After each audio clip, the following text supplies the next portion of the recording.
Рахмат. Премьер-министрге ушундай суроо бар. Мына талкуулап атканда бир топ кесиптештерим айткан. TBA менен келишим түзгөндө, ратификация болгондо, ТО менен проекти жок болгон деген. Ушул чынбы же калппы? Мен алган маалымат боюнча ТО-дагы, проекттагы и тиги госэкспертизадагы болгон. Ратификация болгон учурда. Ратификация болгон учурда ТО болгон. А проект болгон эмес. Проекти ошо ратификация болгондон кийин баштадыбы деп мен ушундай эме алдым, маалымат алдым да. Сиз ал мезгилде ким болуп иштегенсиз? Кезде тышкы саясат бөлүмүнүн башчысы, зам руководитель аппарат президенти болуп иштеп жүрдүм. Демек, TBA компания менен келишимге кандай бир салымыңыз бар кандай ошо жылдырганга ошол проектте? Исхак Абсаматович, саясий чечимге бизге ошо жаңы ТЭЦ керек деген чечимге менин дагы тиешим бар. Рахмат. Я этим горжусь. Мен муну менен сыймыктанам. Ушул модернизация проекттин заказчик болуп расмий түрдө ким болгон? Кайсы орган болгон? Электр станциялар акционер болгон. Сиз бүткөндөн кийин кол койгонсузбу приемкага? Генеральный директор Кутурбаев приемку блоков делал наша комиссия, и моя подпись там. Жок, жана премьер-министр бир кагазды көрсөттү, начальник управления деп атасың. Нет, в госакте, да, моя подпись генерального подрядчика и курирующих государственных органов. То есть вы все отвечаете за тот проект, который реализован, правильно? За приемку и реализацию, да. Следующий вопрос такой. Сапар Жумахадович, сиз премьер-министр катары кимдин алдына жооп бере аласыз? Кызмат ордуңузга тийиштүү маселелер боюнча. Сиздердин алдыңарда. Мындай сөз болот да, мына азыр сиз комиссия түзө коюп, ушул эле жигиттерди, балдарды комиссияга киргизип койдуңуз. Сиз ушулар өздөрүнүн коррупция кылганына таба алат деп ишенесизби? Исхак Абсаматович, мен бул балдарды, жигиттерди комиссияга киргизген жокмун да. Ал чечим алына элек. Бул чечимди айтып атпайсыз, комиссия түзүлөт. Комиссия түзүлөт, бирок тийиштүү орган карайт, тергөө жүрөт. Туура, бирок персонально сиз билбейсиз да кимдер кирет.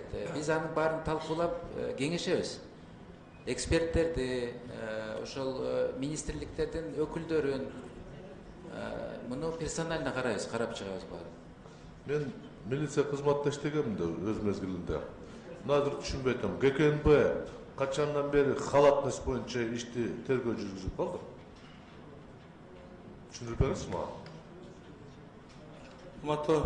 Саматович, бул ишти генералдык прокуратура козгоду.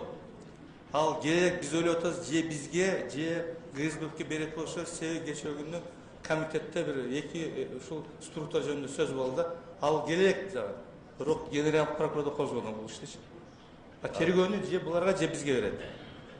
Кимге буларга? Келерек, мен бүгүн Финполицияга, ГСБКка же бизге бериш мүмкүн деп атабыз, бизге мындай тапшырма келек, бирок ишти козгогонун билесиздер. Генералдык прокуратура козгоду. Эми тергөөгө киришпейбиз, мен кыскача суроо берейин. Ар бир күнөөлүү адамдын күнөөсү болмоюнча сотко берилбейт, жумушу туурабы иш? Кылмыш деген бул күнөөсү болуш керек да, туурабы? Албетте. Азыр кандай ойлоп атасыз? Ушул жерде инженердин, ушул жерде отурган начальниктердин күнөөсү болгонбу, ою болгонбу кылмыш жасайм деп?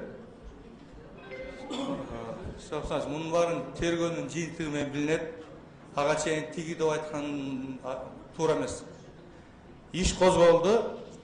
Иш кыска мөөнөттүн ичинде тергелип, ошо сотко кеткенден анан сот айткандан кийин могу күнөөлүү дегенден кийин гана күнөөлүү экенин айтат. Тергөө айтат, бирок сот чечет билесиз. Жок, иш козголду, мына прокуратура отурабы? Ооба. Козгогондо далилдеп козголот да, жөндөн жөн козголбойт да.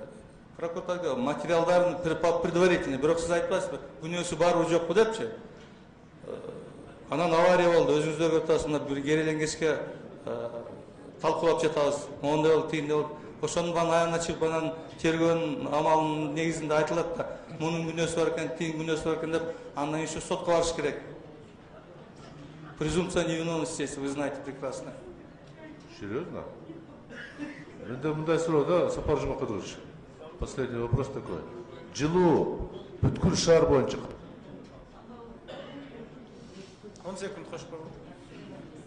качан камсыздаласа толук акыркы микрорайондорго чейин жылуу качан жетет, айта аласызбы? Исхак Абсаматович, мен азыр эмелерди берем, графикти. Где последний график?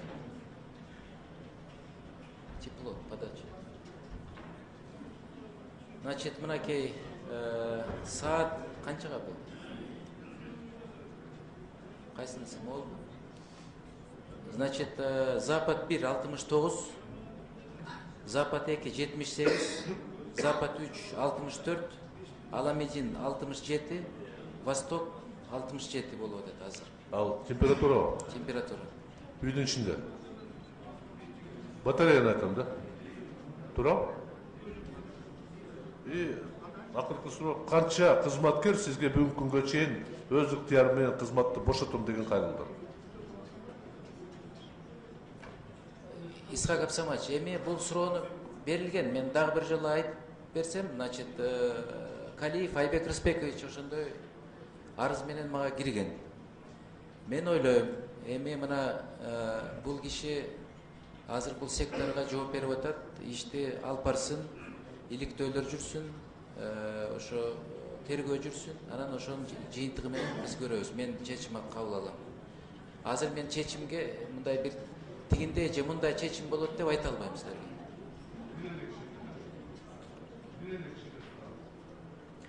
Эми мындай да мага премьер-министрге мына министр анан холдингдин башчысы кирет да, сиз билесиз да. А калгандар мындай кантип кирет? Алар балким Калиевке келгендир, балким министрге келгендир.